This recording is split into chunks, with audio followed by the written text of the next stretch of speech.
Però a ulls dels serveis secrets espanyols, l'independentisme era la pitjor amenaça per la unitat de l'estat espanyol, que per molts d'ells és el bé màxim per sobre dels drets fonamentals, dit no per mi, sinó per ells.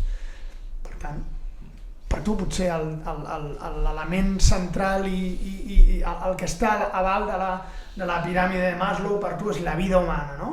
No, per ell és el pàdel. Hi haurà gent que sigui el pàdel, segur, però per tu serà la vida humana i per un altre, encara que a tu et sembli inconcebible, és la unitat de l'estat espanyol. I això és així. I per això passen aquestes coses.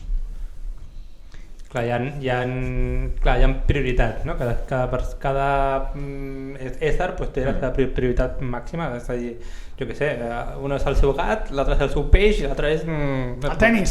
El tenis.